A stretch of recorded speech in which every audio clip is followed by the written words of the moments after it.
A single data center can consume up to 4 million gallons of water per day to stay cool. But they come with some big trade-offs, like the huge amounts of power to run them and water. For example, every time someone submits a query to an AI model, behind that response are servers that heat up and need to be cooled with clean water. Researchers at the University of California, Riverside estimate that each 100-word AI prompt consumes approximately 519 milliliters of water. Between 10 and 50 queries for a medium-sized model can involve the indirect consumption of approximately 500 milliliters of water. To put it in a more measured way, there are billions of AI searches every day. A bottle of water is used for every 10 to 50 of them. Thus, most of the water used to cool data centers does not return to the system, but instead evaporates and disappears from the local cycle. That's because it's not reused in a closed loop, but sent through cooling towers, where it absorbs heat from servers and escapes as vapor. In the coming years, the electricity demand of AI-optimized data centers could increase by up to 300%, also raising their indirect water footprint. Today, data centers make up about 4% of U.S. electricity demand. In just the next 3 years, that's expected to triple. AI uses enormous amounts of water, and with constant evaporation, it leaves an increasingly visible impact on our resources. So, how AI is wiping out our drinking water? Artificial intelligence is often perceived as something intangible. However, the data centers that support it already account for nearly 2% of global electricity consumption. Every response generated by an advanced model depends on an infrastructure that operates continuously. Behind every query are massive data centers full of servers that produce constant heat. Some racks exceed 30 to 50 kilowatts of thermal power, so that heat must be continuously dissipated to prevent failures. To achieve this, large volumes of water are used, often potable. In certain facilities, consumption can reach up to 4 million gallons per day. Therefore, beyond electricity consumption and carbon emissions, AI also has a significant water footprint. Understanding this dimension is crucial, especially if the energy demand of AI-linked data centers could increase by up to 400%. But then, at the same time, somehow a Morgan Stanley projection predicted annual water use for cooling and electricity generation by AI data centers could reach around 1,000 billion liters by 2028. First, direct water consumption occurs within the data centers themselves. Traditionally, many of these buildings used air cooling systems, a method that still represents around 60% of older facilities. However, as AI models have become larger and more demanding, the energy density of server racks has increased significantly. Today, some systems exceed 40 kilowatts per rack in high-density facilities, making conventional ventilation insufficient. As a result, liquid cooling systems have been implemented. These systems circulate a coolant over or near the chips, absorbing heat and transferring it to heat exchangers. There, the heat is transferred to water, which in certain large-scale centers can consume more than 3 million liters daily, directed to cooling towers. In these centers, fans and evaporation reduce the water temperature to restart the cycle. The crucial factor is that the water used must be clean, often potable, or treated to very high standards. This water is taken from the water supply because it has to be clean, fresh water to avoid clogs or bacteria growth. This is a technical requirement, as impure water can cause corrosion and reduce system efficiency.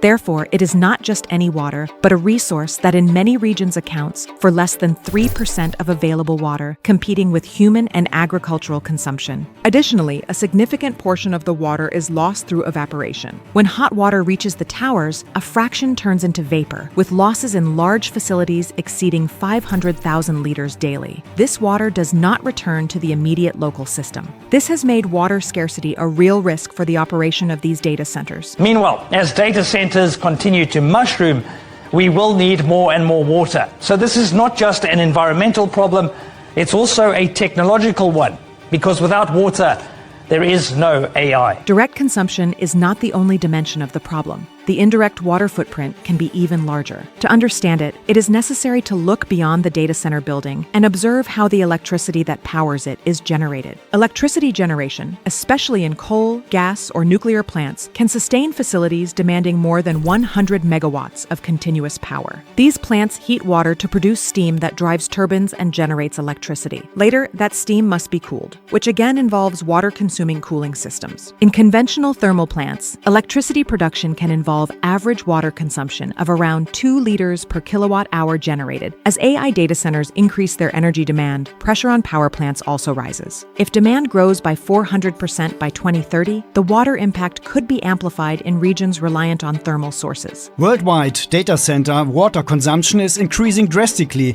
and is expected to more than double by 2030. Furthermore, this problem continues into the semiconductor manufacturing stage. The industry accounts for nearly 20% of ultra-pure water consumption in some Asian tech hubs. The chips that power advanced models do not appear spontaneously. Their production involves extremely delicate processes that use ultra-pure water to clean silicon wafers and remove microscopic particles. Each wafer may go through more than 1,000 cleaning and chemical treatment steps before becoming a functional chip. Producing a single advanced chip can require thousands of liters of water in different industrial phases. Moreover, producing ultra-pure water requires even more fresh water as an initial input. In some complexes, total consumption can exceed 10 million liters per day, further expanding the indirect water footprint of artificial intelligence. In just one day, the average data center could use 300,000 gallons of water to cool itself, the same water consumption as 100,000 homes. Water is involved at multiple levels, and extracting raw materials can require more than 15,000 liters per ton. AI does not just consume water when answering a question. It uses water throughout the entire chain that makes it possible. This scenario has generated social tensions in various regions. In water-stressed areas, installing data centers has sparked protests where availability drops below 1,700 cubic meters per person per year.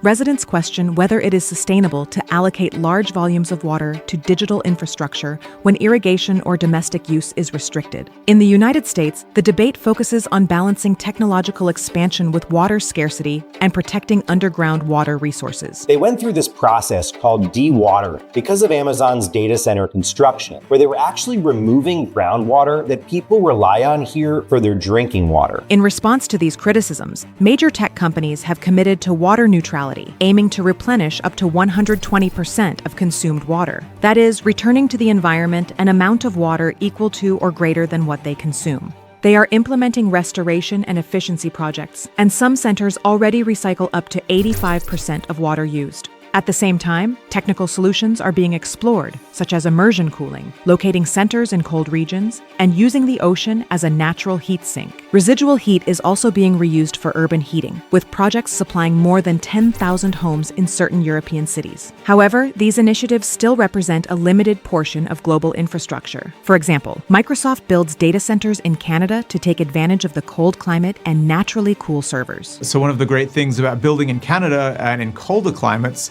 is that we can just use free air cooling from outside air temperatures. Ultimately, the relationship between artificial intelligence and drinking water is not anecdotal, but structural, and the digital sector could reach 8% of global electricity consumption. From training a model to answering a query, electricity, semiconductors, thermal systems, and water are constantly involved. Each increase in processing capacity can double energy demand in just a few years. And each expansion of AI raises questions in a context where more than 2 billion people already struggle to access sufficient water. Increasingly, these data centers are being built in areas where water is scarce, like Mexico. Consequently, the challenge is not only to make models faster or more accurate, but also to design them to require less energy and water. Artificial intelligence promises to transform the economy, science, and everyday life. However, its sustainable future will depend on how a resource as essential as water is managed.